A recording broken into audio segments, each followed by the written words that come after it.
Thank you for visiting Past the Wire TV, the YouTube channel of PastTheWire.com. And I thought I knew it all until I started reading Past the Wire. You should read it too. Hello, everybody, and thank you for watching another episode of One-on-One on Past the Wire TV. Today, we are fortunate to have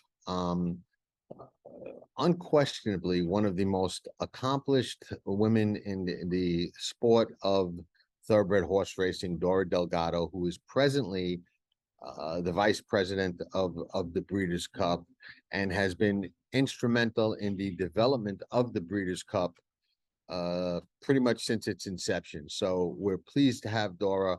A lot to talk about. We think you'll all really enjoy getting to know her and learn a lot about what goes on at the Breeders' Cup behind the scenes and what it takes to bring this event together. And all Dora has contributed to the sport and to the event. So we'll be back in a minute with Dora Delgado, Vice President of the Breeders' Cup. And they're off. Breeders' Cup discount. Randomized. Comes out for a while to take the lead. The Breeder filly has plenty of early speed. Idiomatic to sit third there. They go. Idiomatic is racing in fourth.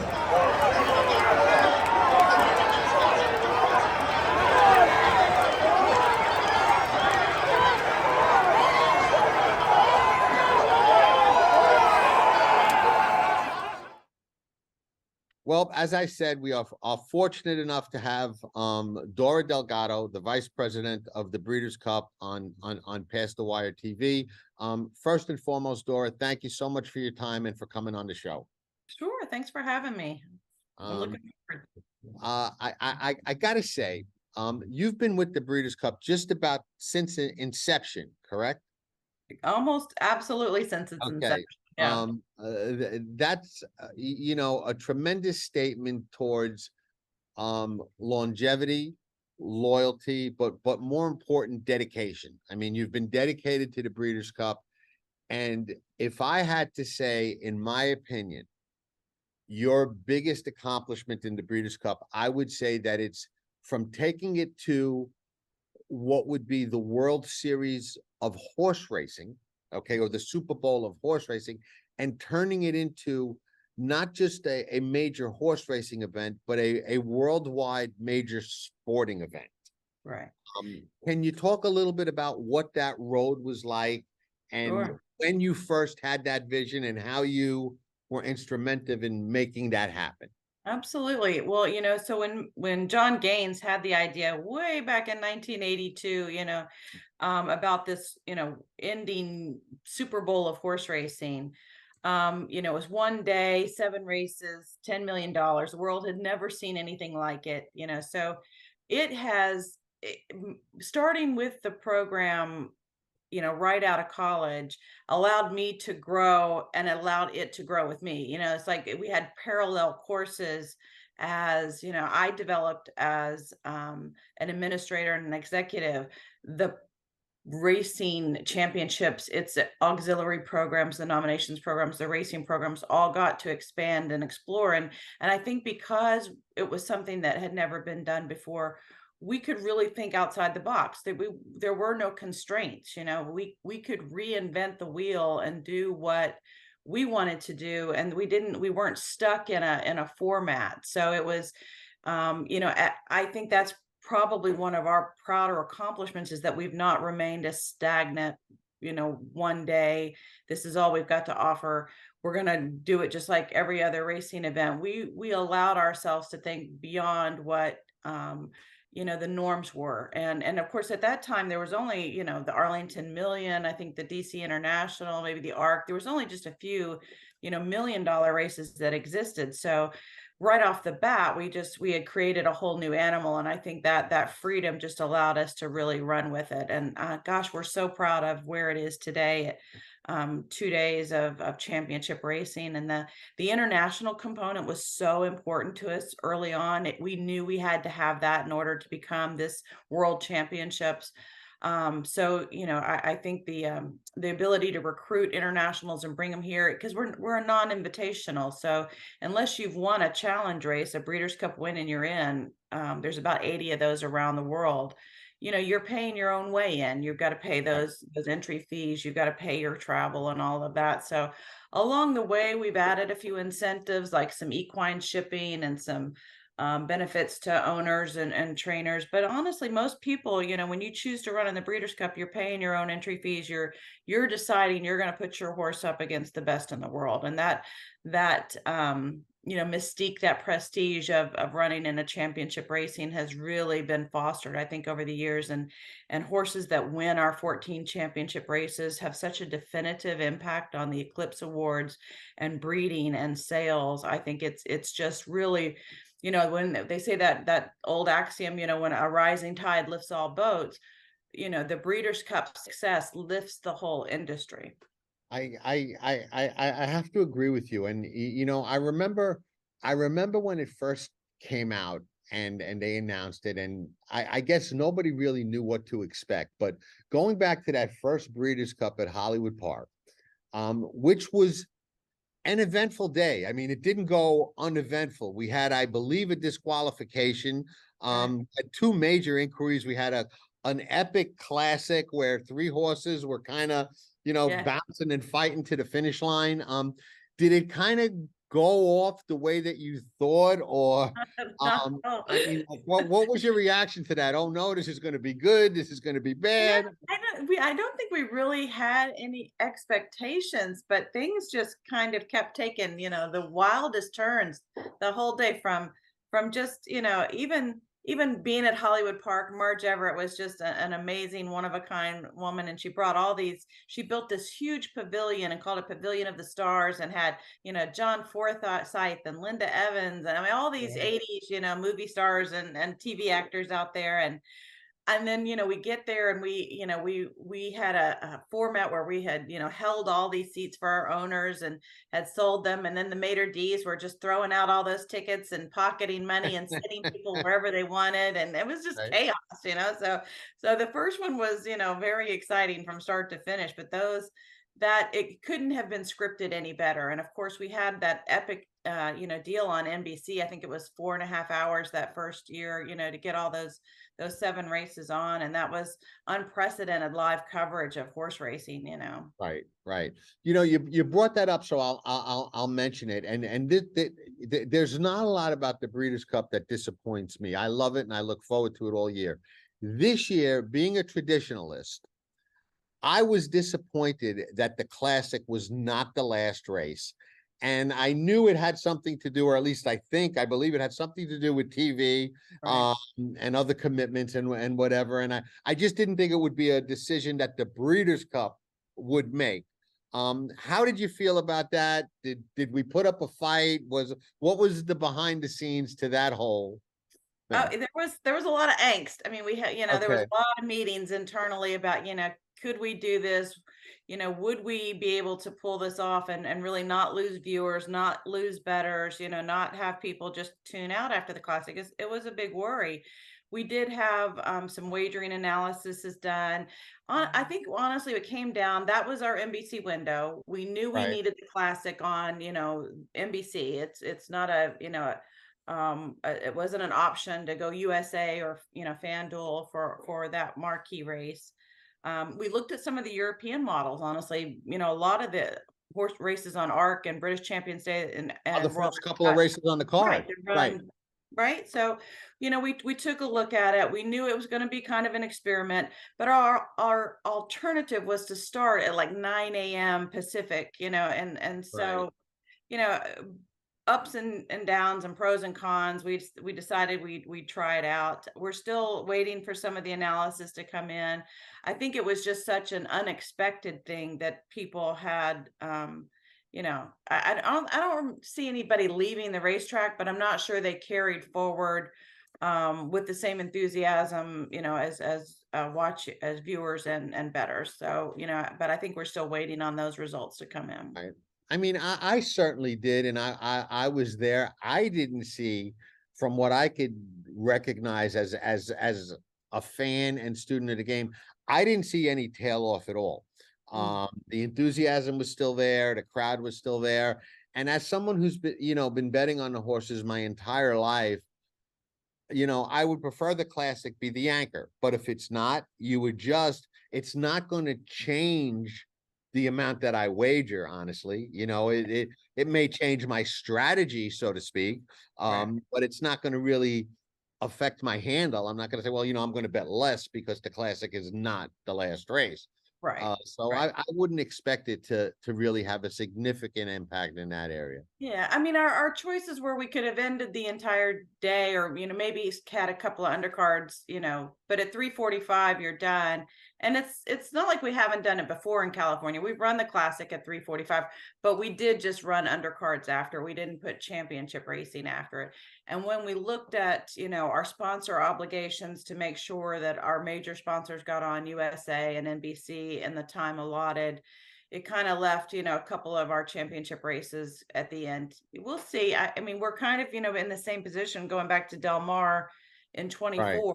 It'll be probably a 3:45, classic again. But, we'll take a really good look at how the results came out this year and decide whether or not we're going to just put undercard after or some championship racing. Right. Interesting. Now, over the past couple of years, the Japanese horses have really emerged as a force in the Breeders' Cup. Can you talk a little bit about how Breeders' Cup targeted them, recruited them, and about their success and their participation and their enthusiasm or reaction to being such a big part of the Breeders' Cup now? Absolutely. One of the things that I think people don't, really understand is that the Breeders' Cup Stallion nomination program, which is the basis for all, our nominations, the stallions have to be in the program in order for the foals themselves to be nominated. So very early on, we had what was called, we had the Breeders' Cup program. We had a program that was for the internationals. It was a program that existed over in Europe called the EBF. And then we had what we called the Common Fund, which was kind of everybody else. Japan has been an ardent supporter of the Breeders' Cup since we began. I mean, they've been nominating their stallions and putting them in, even with very little return, knowing that we weren't getting a lot of runners and, buyers were not going to Japan and buying those horses and bringing them back, but they showed a real loyalty to the program from the early years. So when it came time to when they really decided they were going to start expanding their racing program beyond the ARC has remained, a top goal for them, and it still is.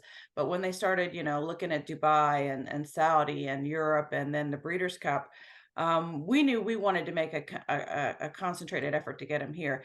Number one, it's just a great international story. But number two, they have the ability to run on dirt there, and dirt horses, is an area that we just really need more recruiting and more runners in. Turf is gaining in such popularity, and the majority of our European runners are going to be turf, so Right. It gave them an opportunity to get into races, even if their runners were not as highly rated on the dirt side as they were on the turf side, because our dirt races tend not to overfill. We don't, we limit most of them to 14 starters. If we go beyond more than 14 horses wanting to run, we end up having to do a field selection process and stuff. So the Japanese have an easier time getting into those dirt races. Not to say that their turf runners aren't, hugely competitive, because they certainly have proven that. But it was a decision made by our board and our racing team that we were really going to go all out in recruiting them. We have a field representative. Her name's Kate Hunter, who lives in Japan full time. She's carries dual citizenship, and she's just does a remarkable job of recruiting the Japanese and managing their whole process from start to finish. So she's been really instrumental in moving that program forward.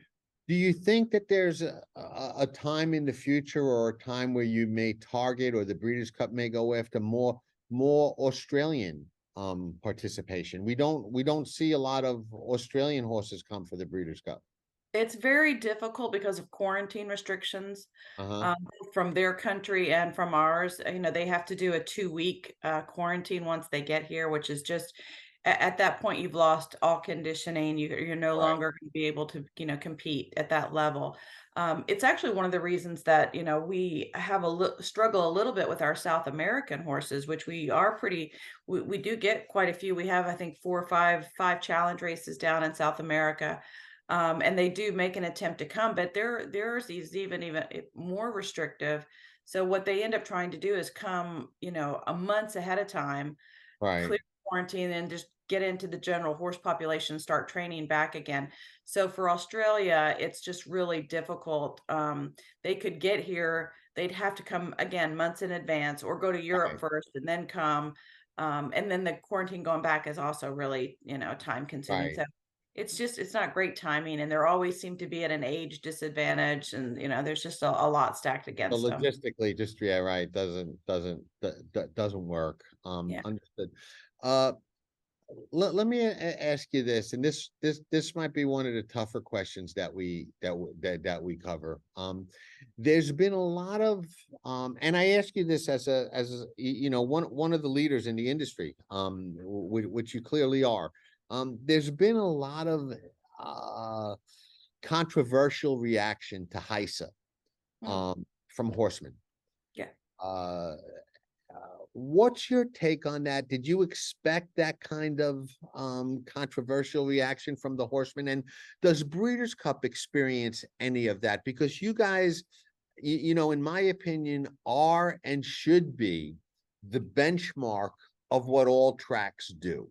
Okay, Mhm. I'm of the opinion, and I don't think I'm in the minority. I might be, but I'm of the opinion that all horses, regardless of whether they're claiming horses or Breeders' Cup horses, should be treated a certain way with a certain level of care, and our sport should be run with that first and foremost, regardless of the level we're competing at. Right. And to me, that makes the Breeders' Cup and what you do, and the protocols that you've implemented, the benchmark.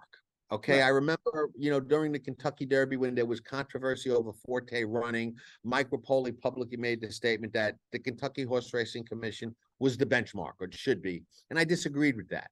Mhm.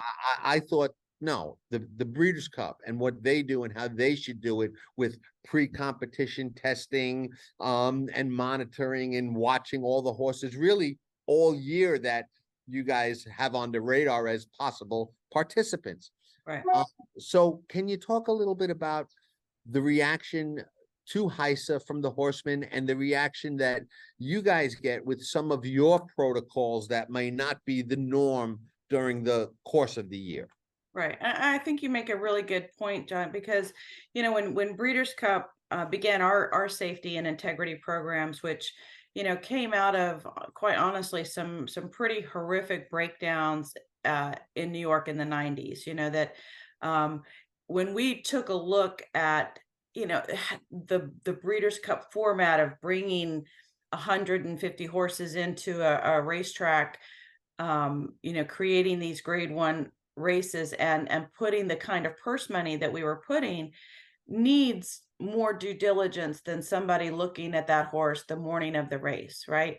People could be tempted to run horses that maybe shouldn't be in there for that kind of money, right? So we knew that, as an organization, we had to put safety and integrity and security as number one before we do anything else. Have we protected the interests of the horse? Have we protected the interests of the bettor?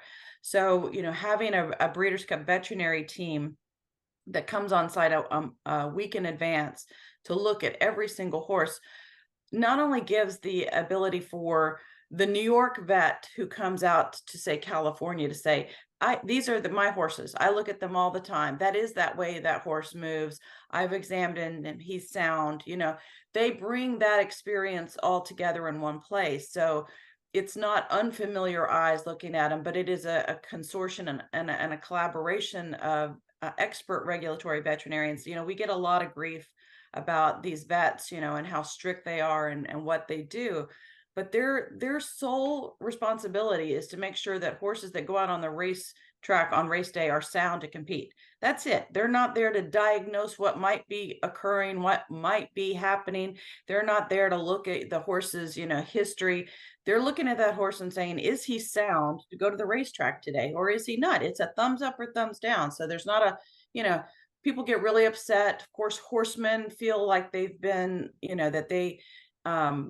that they're questioning their horsemanship. I would never bring an unsound horse to the event. Right. I don't believe you would, but today he is, so Right. there's a lot of egos at work. There's a lot of feelings and tempers, and to manage all that and still put out a safe product is just what we really strive for. And part of that integrity came to be the equine security team, where we brought in investigators and security officers and high definition cameras as a deterrent. We're looking at you all week long. You've got eyeballs on you. Just don't take the risk. Don't take a shot. Don't do anything you shouldn't be doing. It protects them. It protects us.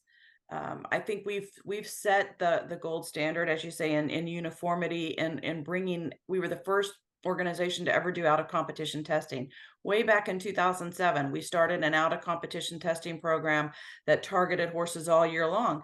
And it was looking for performance enhancing. It was looking for banned drugs. It wasn't looking for overages. That's not, that wasn't what we were out there doing it for. But, at the time it was pretty rampant. Lance Armstrong was having, admitting to his, issues, and people were really focusing on these performance enhancing drugs, and we knew they were spilling over into racing, or they could be.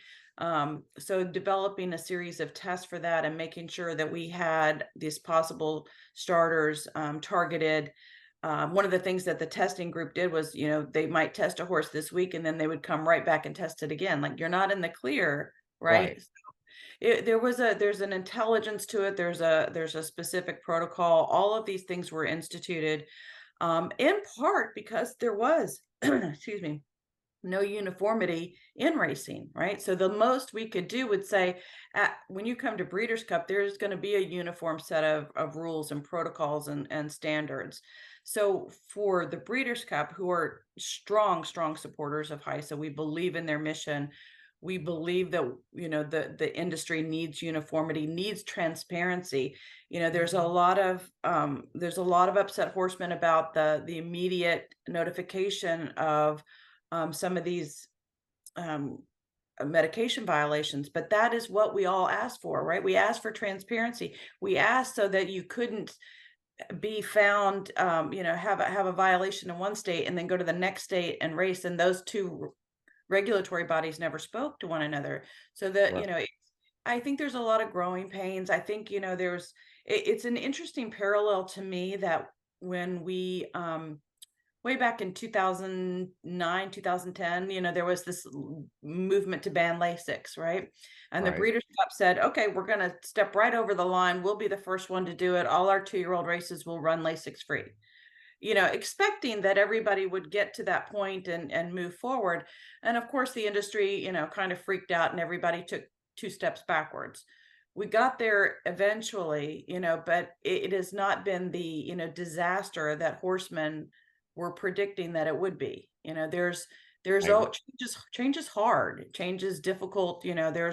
But, I think if they'll give it a chance to work and they'll understand why it's important to the industry, why it's important to our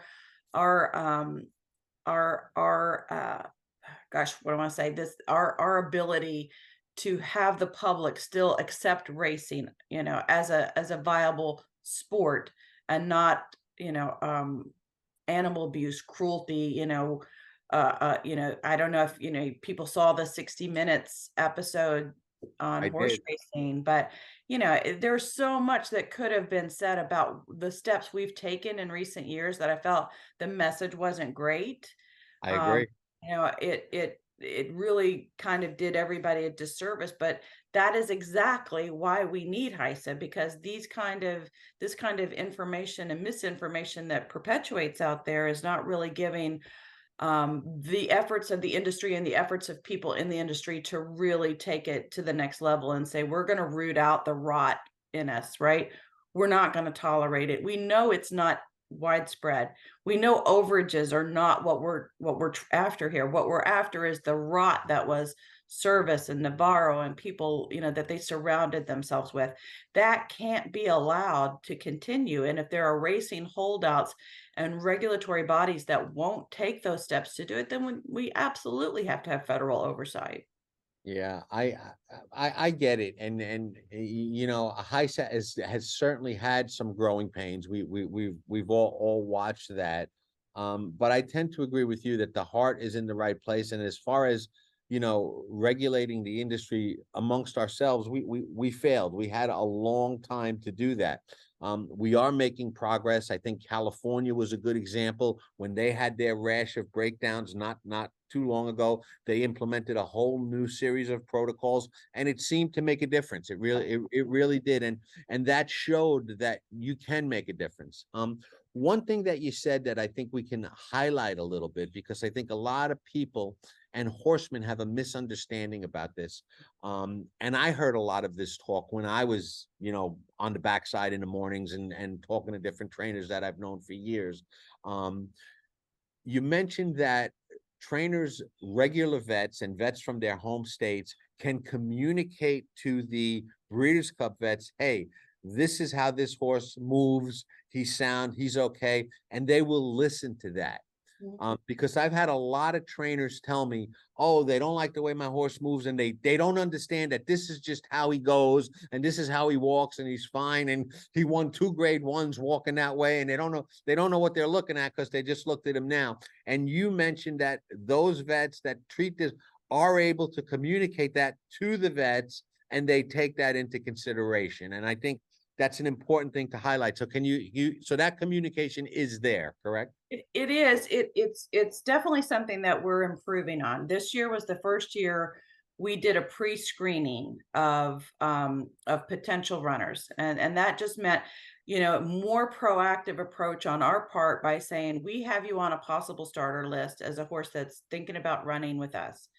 Once we got through the final preps, like the first weekend in October, and we were about 2 weeks away from pre-entry, we had our entire veterinary panel look at the potential runners and start looking at those horses' veterinary records and encompass their race day exams, their past performances, and just seeing if there were anything that were raising alarms with either the regulatory vet in that horse's home state, the veterinary panel that was reviewing it.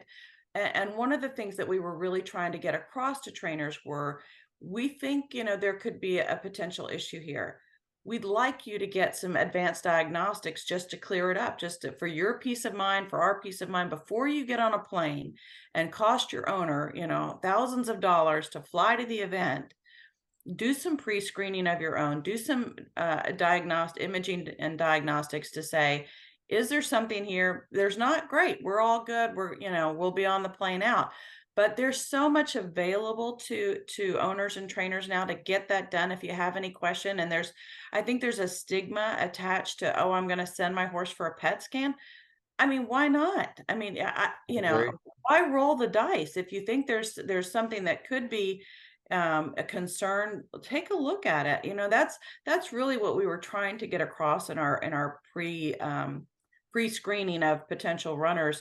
I mean, nobody was told they couldn't come. I mean, there was basically, we just want you to do the work that you need to do to have your attending veterinarian, this trainer's attending veterinarian, the person that treats this horse day in and day out, sign off on a form and say, yes, to the best of my abilities, this horse is ready to run at this level. And that just, I think, gives everybody a better frame of mind, instead of just coming in cold and thinking you're going to be, looked at by a group of veterinarians that doesn't know you, doesn't know your horse.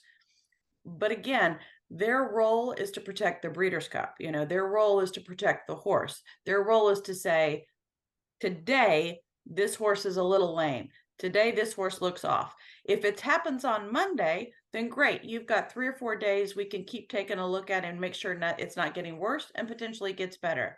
But by race day, if it's not, you're not going to be able to run. We're not rolling the dice in championship racing on national television to see if this is the one time that the one additional time you can run and not have a breakdown. It's just we have to get beyond that point in racing. I agree. And one of the things, and you alluded to it and mentioned it, and I think it's just so significant, is that people that participate in the sport, okay, the participants sometimes get so caught up in the business aspect of it, okay? And I'm not saying that they don't care about the horses and don't want to treat the horses as best as they can.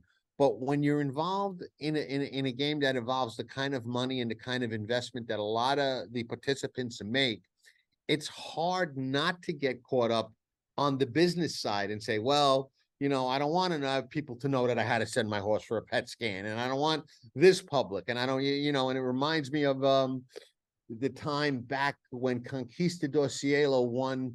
I want to say the Met Mile or the Belmont Stakes, which one it was. And, after the race, it came out that he was injected before the race. And Woody Stevens I could never let that be known before the race, because, the other horses would have entered and this would have happened and that would have happened. And it would have said he's unsound. And, they get, now Woody Stevens was known as hay, oats, and water. Horse always comes first. Right. But they get caught up in the business side, you know what I mean? And I think it's important, and I think you guys set a very good example at separating that and saying, Right. yeah, we understand you want to run, it's expensive, you're going to ship here, but do what you need to first to prevent those issues. And there shouldn't be a stigma, in my opinion, of sending your I horse to agree. a PET scan, or I making agree. sure your horse is okay, or having the vet sign off on it. I mean, I'm not a horse owner, not anymore anyway. I Right. had one off track for a while, but if I just can't imagine not wanting to have a full set of diagnostics on a horse. I mean, you have no horse if you don't have a horse with 4 good feet. So like, why not just and for Breeders' Cup, we actually offered to pay for anybody that wanted to have those diagnostics done in advance. We would cover the cost, just to make sure that that wasn't something that was keeping anybody from doing it. But I think it's something that'll I think it's a tool that will be able to be used as they move forward. I really do. I think and for Breeders' Cup, if you've made the commitment to come and you've put your horse on a plane and you've gotten there, and if God forbid he comes up lame on race day and can't run, we give everything back, all the entry fees, your shipping, everything that you've spent to get the horse there, we reimburse them. So The funny thing don't is, you want that. never hear that. You Yeah. never hear anybody say that. They complain, oh, I went all the way to the Breeders' Cup and they wouldn't let me run. You never Yeah. hear anybody say that they were refunded for Right. everything that they spent. Right. I mean, That's honestly, it's kind of funny because people are like, "Oh, it's all about the money," like if it was about the money, we'd let everybody run. It's like right. that. It's No, not I about get the it. money. It's about the safety of the horse. I get it.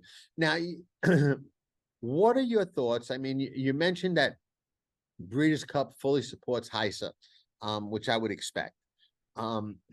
Do you think that one of the things that HISA, possibly Breeders' Cup, or even another group or organization or agency should be doing is something towards educating people more about the positive aspects of the sport? There are so many people that don't understand the sport, don't understand what the new crops are like, Right. why they're needed and why they don't hurt.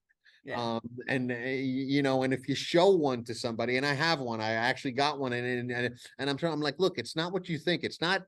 They call it a whip. You know what I mean? I'll sometimes find myself in excitement saying, use the whip when you, but I would never say that if I thought it hurt a horse. You know what I mean? Right. I'm an animal lover. I do as much for rescue as anybody.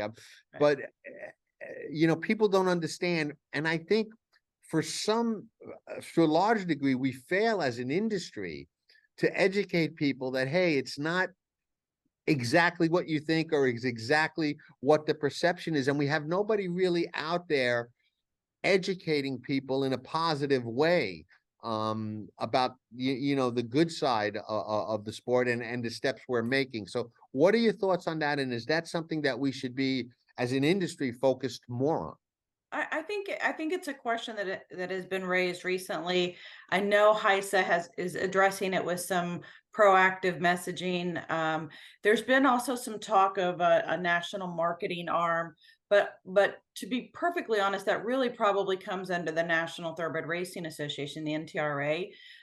It's one of those things that they could accomplish. I think our bigger problem is finding the right audience, because we end up talking to ourselves, right? We're in an echo chamber, right? We're horse racing Twitter follows horse racing Twitter, Facebook horse racing is Facebook horse racing, like FanDuel people are FanDuel people. We to break through to that, to the general public who only see the negative on the evening news, or see a billboard by these nut jobs up in New Jersey. It's hard to get our message onto mediums that are going to look at it with fresh eyes.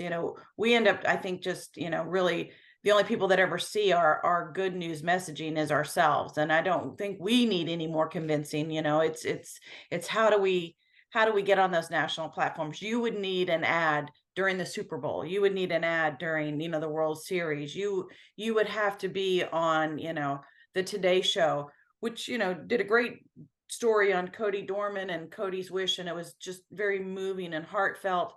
But for every one of those, you have like the 60 Minutes piece, so it's Right. I think that's our biggest problem. In order to have a marketing spend that would put us on prime time on major networks, you're talking millions and millions of dollars. I mean, like it's literally like $100 million campaign to break through ourselves to a larger sporting audience. And it's do we spend that money to try to convince a few people that horse racing is a good and positive thing, or do we just try to use that money internally to keep making our sport better and hope that it breaks through to the other side?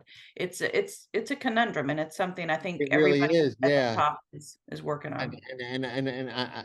Honestly, I could say I never looked at it from that perspective before until you bring it out. And if you pose that question to me as someone who really believes we need to get that message out there, but posing it, putting it to me that way, I'd say, well, I'd have to say the 100 million is better used improving the game and helping the horses and doing what we're trying to accomplish, and let them think what they think, for now. Right. So it is a conundrum. It really is. And I'm glad you mentioned that, because I don't think a lot of people, I certainly didn't. I'm not the smartest guy, but I certainly never looked at it that way. And it's a really, it's a strong point. It really is. Because you're not gonna, you can schedule an interview with a local reporter. It's not gonna rise to national No. level. You're not gonna, in order to get on to, sitcom, a commercial break or something, to do a pro racing ad is just millions and millions. Then nobody's gonna do that for us for free. It's even to be put into a, Sports Illustrated or ESPN magazine or on their show. It's just, it's all money, and it's where's that money going to come from? Right. No, it makes a lot makes a lot of sense. It's a little discouraging, because I think that does need to be done, but it would definitely fall under, that there are better uses for that money within the game right now than, educating people that some of them you're not going to convince anyway. You know what That's I mean? right. You know how it is now. We live in a society where people make up their minds, and if they think today's not Friday, we can show them the calendar and they're still not going to believe it's That's right. Friday. You know That's what I right. mean? But the best vehicles for breaking through to that is, the Kentucky Derby, the Belmont, the Breeders' Cup, where you actually are on, mainstream network television, and you've got more than just, our own industry watching you. I wish our numbers were better for Breeders' Cup. We fall in a part of the year that's just very sports heavy. Whereas, like the Derby in the spring, there's not much going on. It's beautiful. It's spring. Everybody's wearing great, dresses. It's Right. an institution, right? You're going to have people tuning in to watch that. I wish we could get more viewers, but it's a very competitive marketplace in the fall, Right. on television. Right. You've got the NFL, you've got college, you've got everything. World Series is going on like right Series, during right. our event. Yeah. You know, I started saying that you've accomplished making the Breeders' Cup a world-class sporting event as opposed to just a racing event like we're talking about. I think you'd be hard pressed to argue it is not that at this point when you look at the participation from all over the world, and just the quality of the production and everything that goes involved in it. Where do you see the Breeders' Cup evolving to from here, and where would you like to see it go and take a next level to, if there is one? I think it's so highly competitive to get the full crop is shrinking every year, right? The amount of graded stakes runners is a very small amount. There's a highly competitive marketplace to get those runners, especially at international festivals. So eventually, our $31 million in purses and awards is kind of holding its own right now, but it's, eventually with Saudi money and Dubai money and Bahrain money, it's really hard to try to match those levels. So what we have to continuously try to do is make sure that the event itself is a must attend event. It's there are side events and parties and conferences and things that we can build around the event to really make sure that fans are getting their money's worth, that the horsemen are getting treated to a world-class event. We really pride ourselves on that concierge effort for our owners to make sure that they really have everything taken care of from start to finish in a way that it's not only pleasing to them, but it's beneficial to them, and they come away from the event thinking that they've really attended a world-class event. I think for us to kind of move to the next level, we're looking at how do we make those racing surfaces safer, right? There's a big debate right now on dirt versus synthetic, and if we can fund as an industry, speaking of that, that $100 million, what a good use of, that would be, is to say, what is the ultimate safe racing surface that is not going to cause a fatal breakdown? What is the wearable technology that can be developed so that you can predict based on a horse's gait that something is starting to go askew, and you can stop on that horse and back off training, and then in a much shorter time frame have that horse back to the races versus suffering an injury and then getting a 6-month or year layoff, or even worse, not a non-recoverable injury. If you can get the AI and the machine learning and wearable technologies combined with a safe racing surface, we could really take our sport to the next level, where we're not risking it all on a race that could be televised nationally. And at some point, the public and society has had enough and says, this is a blood sport. We don't want to watch this anymore. We had 2 very, brutal breakdowns at Saratoga. We came off a very traumatic, week at Churchill Downs. And there's a license to operate that thoroughbred racing enjoys right now that is probably hanging by a thread. We have got to make the adjustments. There's no reason in 2023, with the amount of technology that's out there for athletes that are non-human, that are human, that we can't apply it to horses. And I think that's really the next step. I think it's something that Breeders' Cup is really invested in. We had joined with like-minded organizations before HISA got started, called the Thoroughbred Safety Coalition, which was First Racing and New York Racing, Del Mar, Keeneland, Churchill Downs, because, we knew that, these are organizations that not only have the resources and the will and the leadership to make something happen, but it was we had the majority of runners. I mean, if somebody was going to do something, we needed to do it. And so those reforms that we passed as a Thoroughbred Safety Coalition became the reforms that HISA, adopted. So there's a will, there are leaders in our organizations that can push these things forward. I think it's time that we took that next step instead of just it's not that we just keep doing business as we've always done it, but we're slow to adopt, and I think we need to be much more nimble. I think there's some wearables out there now that are being tested at major racetracks.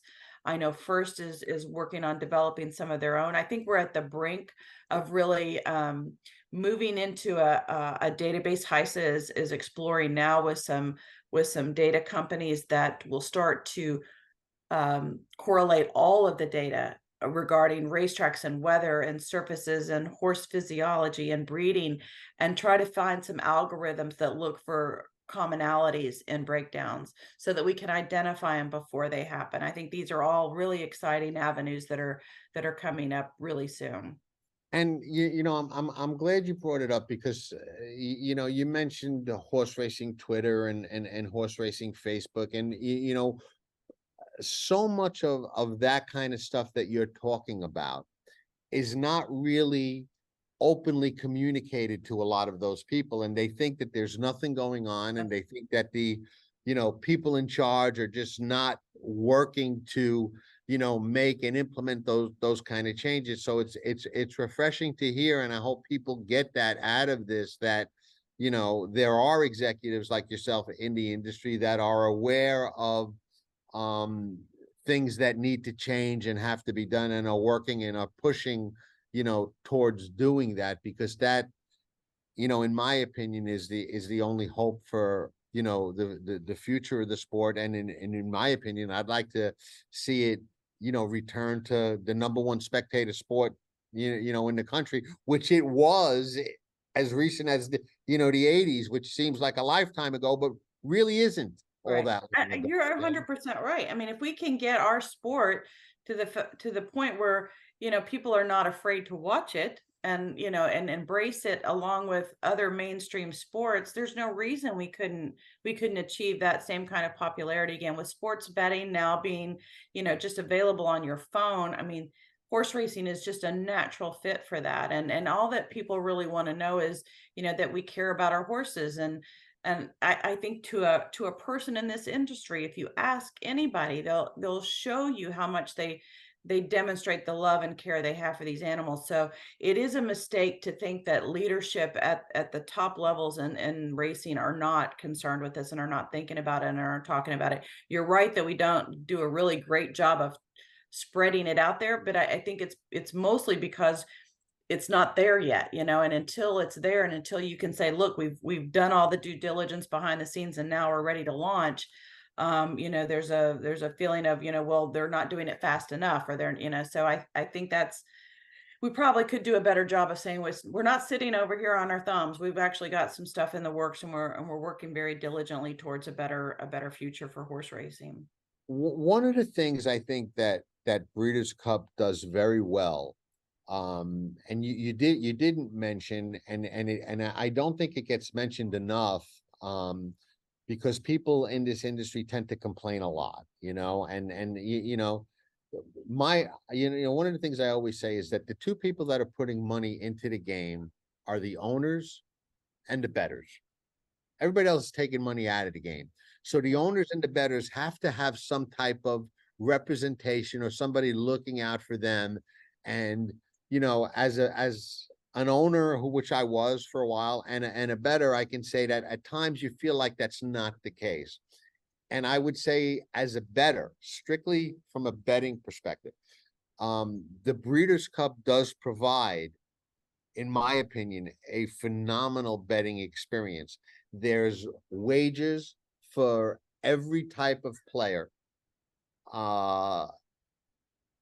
It would appear to me as an outsider that a good deal of thought goes into, okay, what kind of wagers can we make available for the bettors? What can we give them? What can we do to make sure that everybody who likes to bet can get involved and bet within their budget, the type of wagers that they like, the type of races that they like. And I can't say that about every racetrack and every meet. So can you talk a little bit about the Breeders' Cup, being aware of the bettor and their contribution to the sport along with the, actual participants? Absolutely. It's a good parallel, because there was about 10 years ago, we got together as an organization along with our board and really said, we're going to identify the main buckets of, people and participants that are at the event, and what product and what experience we're offering to them, and is it a good one? And bettors was, literally right beside participants. Those two are just, our main focus is, are we providing a world-class experience for our owners? And are we providing a great product and competitive and a varied betting card for the bettors? So I mean, it's definitely been a focus, and it really comes down to the fact that Breeders' Cup as an organization, we bring in probably about $15 million a year in stallion and foal nomination revenue. We pay out $31 million in purses. So obviously that money has to come from somewhere. And that wagering on our event is a major source of revenue for us. So we know in order to get that, so we can still offer purses, so we can still offer an event like this, is that we've got to offer great wagering. So it's definitely a focus. We have a great, Jim Goodman at Keeneland is a great advisor to us on our wagering products. But every time we develop that card, it's really a collaborative effort between the host track, our wagering experts, and Tim Schramm, who runs our BC tournament internally and handles all of our wagering. But simulcast marketing, all of that is developed with an eye to, are we interesting? Are we putting together cards in a way that is appealing to bettors? And one of the things that we have to balance when we're creating our post time schedule and our wagering format is, I've got to go turf, dirt. I can't run two turf races back to back, even though a sprint field may only have 9 in it, and I could get a 14 horse, turf race in there. It's complicated. And so you've really got to kind of, put all of the interest in a pot and make sure you're satisfying, something for everyone. Yeah, no, I personally think you guys do a really good job with that. What about the people that complain about takeout? I mean, can you explain a little bit why for an event like the Breeders' Cup, takeout has to be, and you alluded a little bit to it, has to be what it is? And when the pools get to those sizes, it's really not a detriment, to the bettor like it is on a Wednesday afternoon Right. at a small track. Can you talk a little towards that? I could, but then I wouldn't have any idea what I'm talking about, to be perfectly honest. Well, All I handle know it for is, I write the races. I let other people worry about, the takeout and the pool. But I mean, one of the things that's really, we've expanded is like the world pool betting, and like our Japanese took 4 races this year, and Hong Kong took 2 in separate pool betting. So I mean, it's definitely something that's, we have to negotiate kind of worldwide, and then when you're in California, you've got Northern Cal takeout and Southern Cal takeout. And so you kind of got to balance all of that and still make enough money that we can still, put on great racing and keep moving the event to host from site to site. Because, honestly, if we stayed in one place, it would be much easier and much less expensive than having to recreate an entire, championship feel every time we move, racetracks, which is, it gets quite costly. So, I mean, I know about the expense side of it, not so much I the understand. It appears lately that Breeders' Cup has taken an affinity towards California. And I would assume the weather, the logistics, the way that it's friendly for people to come in and stay and whatnot. Is that a big part of that? And can we expect to see more Breeders' Cups out in California? I mean, we had Del Mar back to back and just had Santa Anita. Yeah, it certainly helps, but it's not an overwhelming decision, the weather. I mean, and especially, I mean, the last couple of events at Keeneland have been in the, 70s, so Right. Keeneland is undergoing some construction. Churchill, ended up having they've got, I think their 150th anniversary is next year. There was some things planned around that wouldn't have, coincided with our event. New York, of course, is, finally underway, and we're hoping that we can get there in 26 or 27. I think it's just a circumstantial thing with Keeneland having to go under their massive renovations that they're doing to the front of their building and expanding their paddock area. It was just a little more convenient just to say we're just go back to back Del Mar. California is great. I mean, the weather's beautiful. You're going to get good weather. People like going to destination cities, and San Diego and Los Angeles really kind of fit that bill. But it's not an overriding decision. One of the things that we do when we look at a host site is say, is the city welcoming? Are the people, are the communities ready for an event to come there? Do we have the hotel space? Sometimes when we try to go to a smaller venue like Louisville, or not the track isn't small, but the Louisville's not a massive city.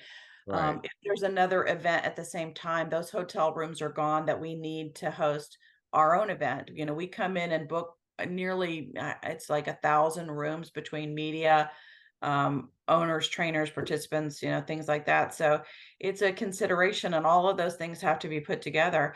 I think we're at the point now where we've kind of settled into a 4-track rotation with Santa Anita, Churchill, Keeneland, Del Mar. I'm anxious for New York to get back into the mix. I wouldn't mind going back to Woodbine at some point. I thought that was a great event we had up in Toronto. I agree.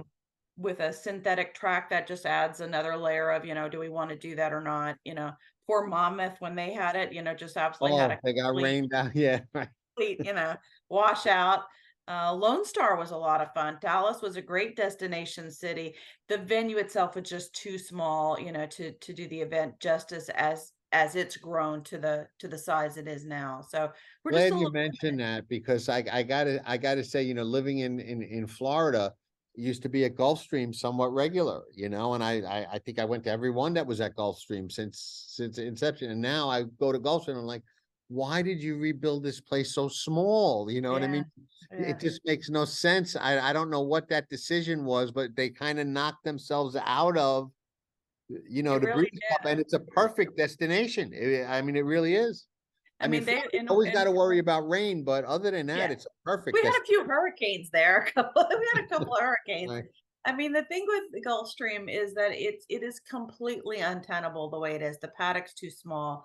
There's not enough seating. There's not enough dining. I mean, there's nothing about it that works. So if you went in to do it, you'd have to put a lot of temporary buildings up. You'd have to relocate paddocks. You'd have to. It would just be a lot, And honestly, if they're ever thinking about a revamp, it would. I think we would certainly love to go back to Florida. Right. Yeah. No, I would love to see that.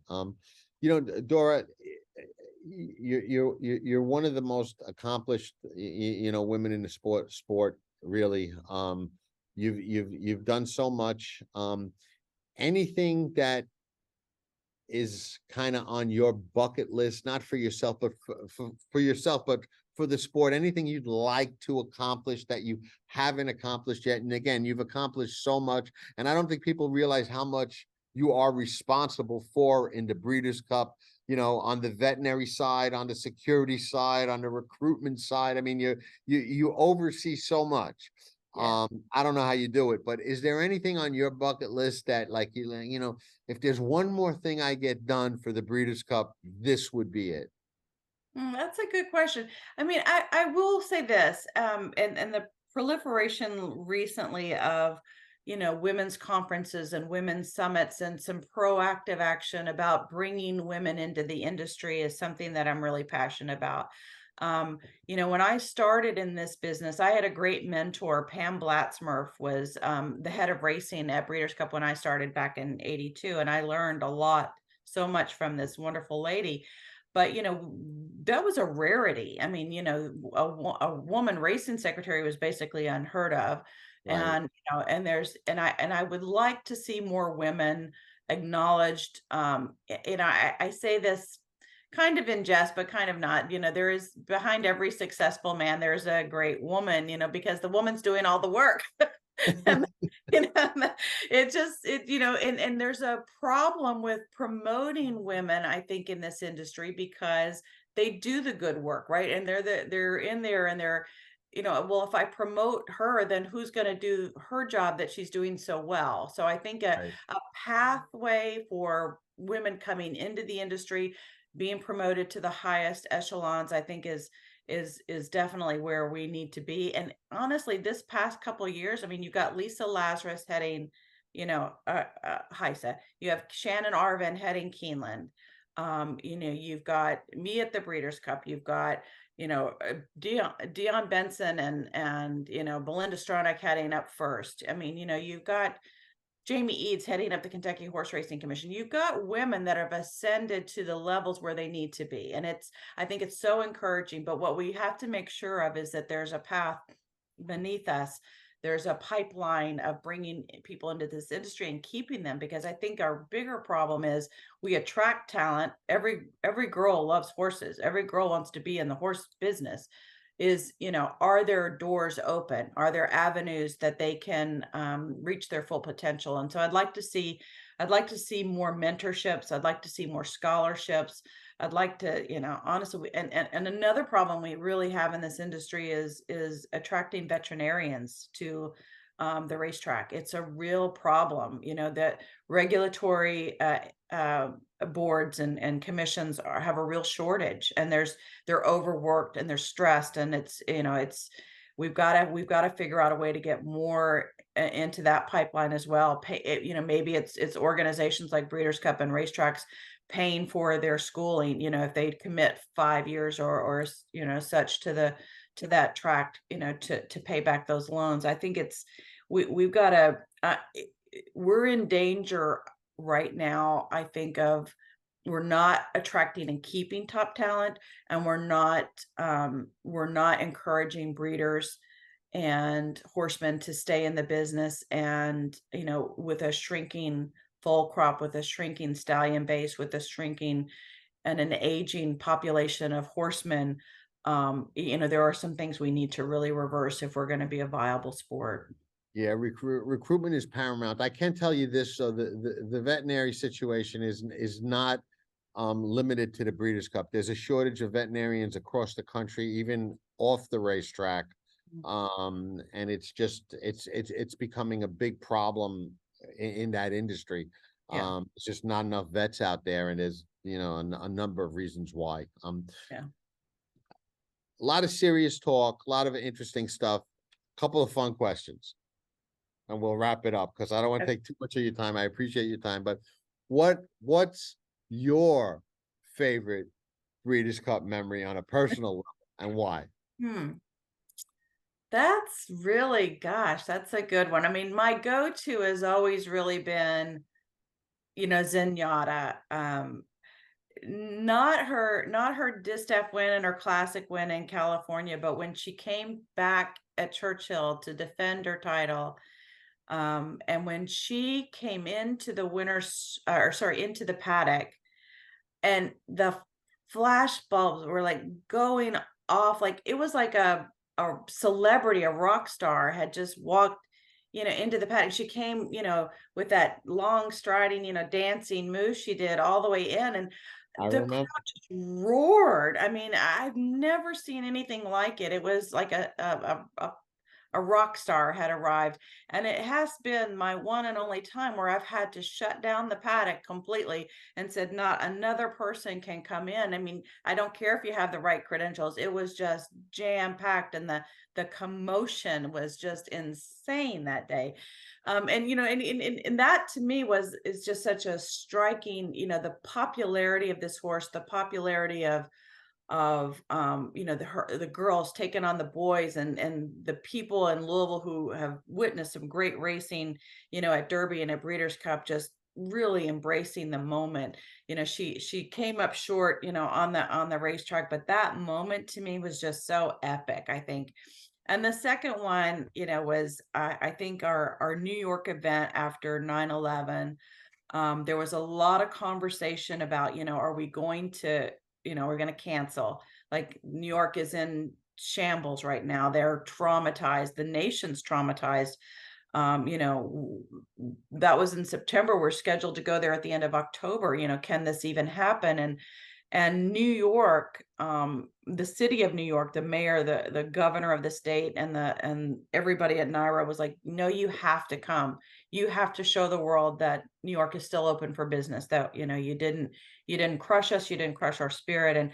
And I think the emotion around that event with America first, and America is, strong, was just so evident. I mean, it was really moving, and it was kind of scary, because at the, we had to really spend a lot of time, preparing for a terrorist attack, Right. in the middle of our event. We had to make sure, is our water supply safe? Is our food supply safe? Are we screening the caterers and the temporary help that's coming in? And we had to screen our international visitors. It was a very weird and scary time. We had SWAT teams on the roof line, but that the emotion of that day, I think, was just really so incredible for racing and for America. It still gives me goosebumps to think about. Yeah, and the call of the race of the classic, Yeah. kind of capped that off. I would have to say then in your opinion, I would guess that's probably the most historically significant Breeders' Cup, because of what was happening in the world, Yeah. and because you were able to pull it off in such close proximity to such a horrific event in the city Yeah. where the event took place. Yeah, really proud of that one. Really also proud of the one we ran, we did at Keeneland during COVID, where we thought we were not going to be able to have an event at all. And, that the governor might, come in and say, you can't do it. You can't even do it with just the participants, which is what we ended up doing, just a participants only event there in 2020. And, that it took so much effort. I had to get, sportsmen's visas for international riders and trainers and their staffs to come in, because there was a presidential proclamation that nobody could come into the country, so it was a crazy time. I'm really proud of that event as well, where we really just pulled that off. What was the craziest or wildest or most difficult situation that or demand or request or something like that a participant gave you? Where like, no, you got to do this, or you got to put us in that barn, or we can't run unless we're number 7, or anything crazy like that ever happened with any of the Every year. Too many every year. Is there one you could Just when share? I think it can't get any crazier. Yeah. No, there's been some doozies.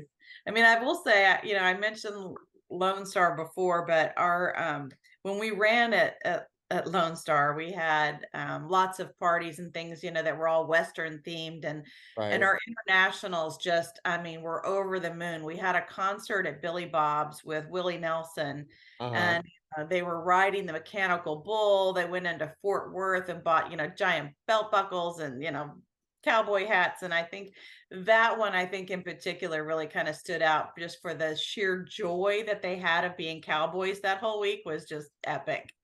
Right. Dora, thank you so much. I mean, your knowledge of the sport is impressive. I don't think people realize that don't get to know you and see you and talk with you, just view you as an executive, how much involved you are and how much you actually know about the game and the sport, and all aspects of it. Take out aside, but that's okay. You're not supposed to know about. Not my area. You're not supposed to know about takeout, but I think it's quite impressive. And as far as what you said about, a pathway, I think that you've done that without realizing it by example, just in your career, going back to 82 or 83 and starting with the Breeders' Cup and becoming not just their vice president, but a vice president who oversees so much and is so instrumental in making the Breeders' Cup, the world-class event that it is. So Thank you so much. That coming means on a the lot. show. Thank you for coming on a show like ours. I appreciate it. We're honored to have somebody of your stature on our show. I really enjoyed Had a it. lot of big people in the game, but you're special. So thank you so Thank you, much Tom. for. I I'll really shut the appreciate it. camera- Great talking. Oh, my pleasure. I'll shut the camera off and we could say goodbye off camera real quick, okay? Okay.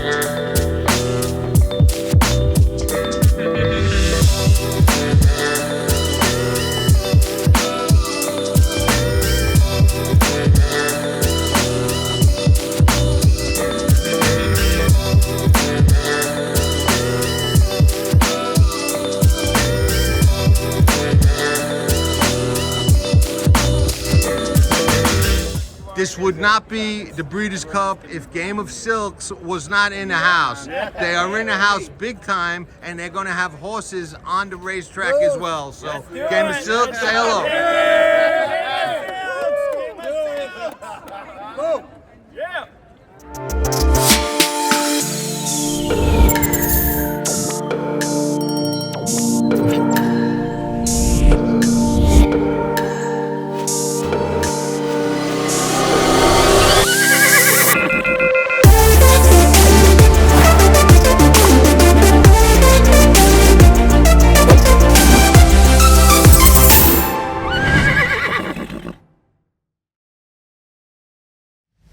Tracking trips with Pick 6 King John Stetton. It's one of the best tools in horse racing for any level of player.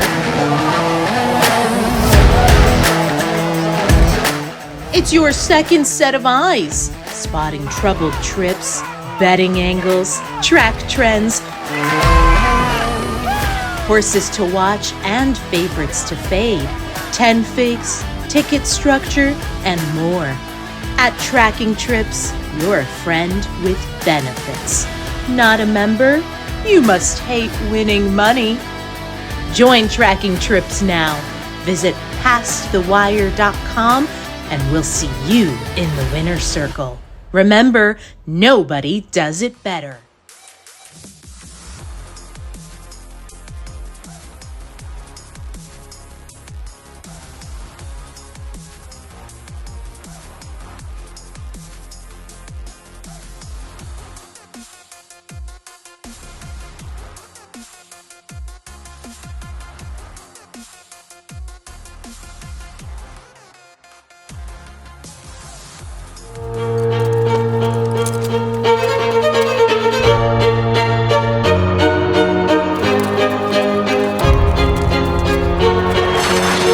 They're off in the Breeders' Cup Classic.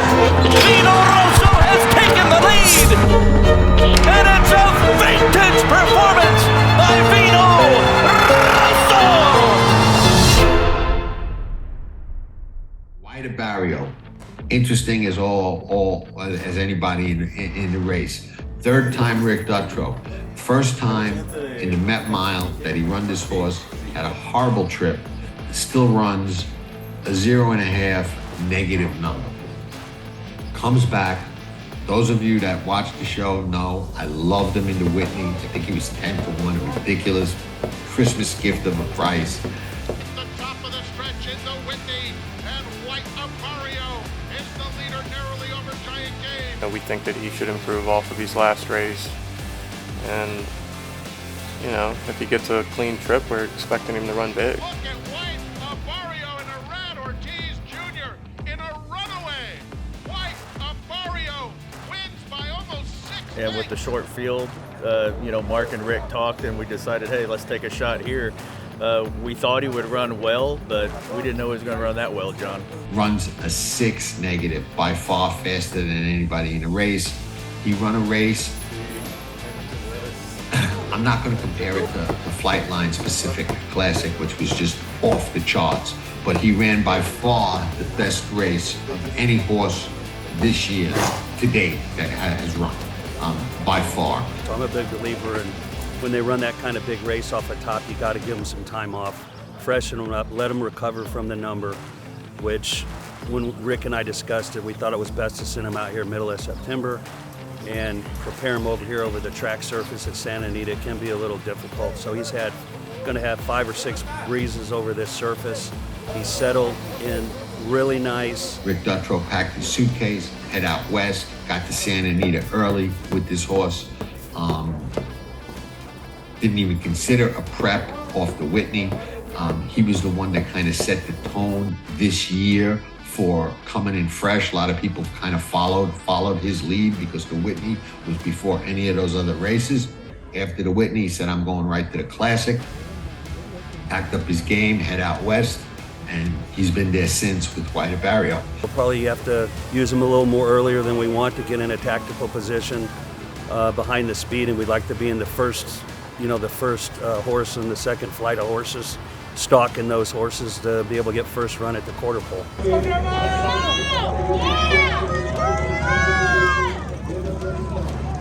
Bottom line is this, he's had enough time to recover from that. Is he going to regress? He can regress and win. He can regress 2, 3, 4 points and still win the race off that. If he runs anything back close to that, the race is for second. It's as simple as that.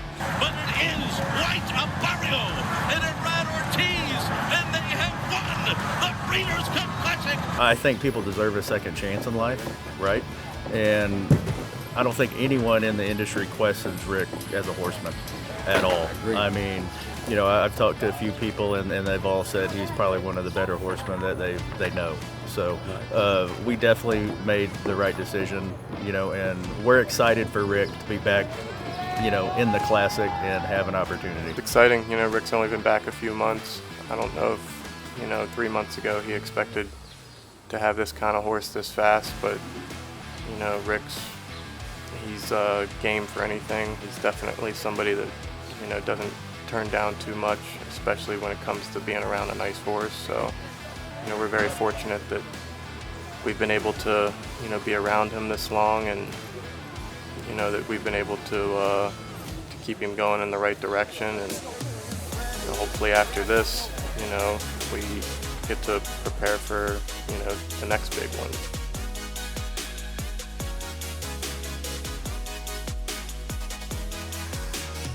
Formulator, the gold standard in past performance information, is now free exclusively on DRF Bets. Join DRF Bets with the promo code WINNING. Get a $250 first deposit match bonus, a $10 free bet, and free Formulator already uploaded to your account. Access Formulator's premium features, including sortable trainer stats, race replays, personalized trip notes, and lots more. Free Formulator exclusively on DRF Bets.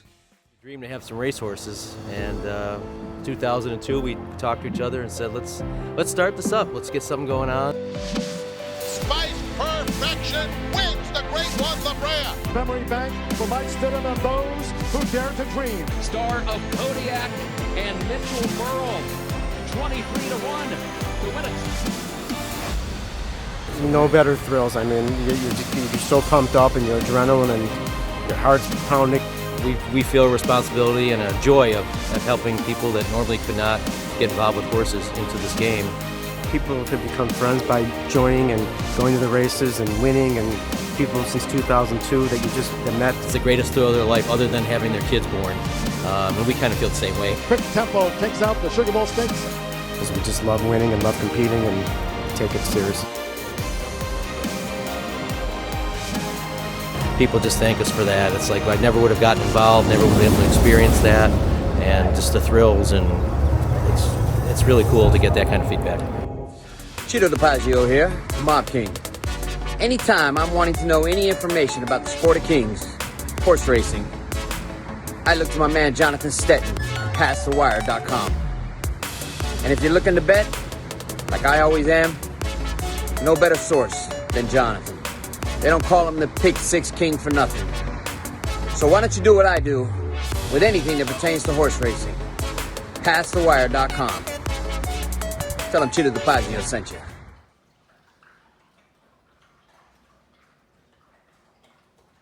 Does it better.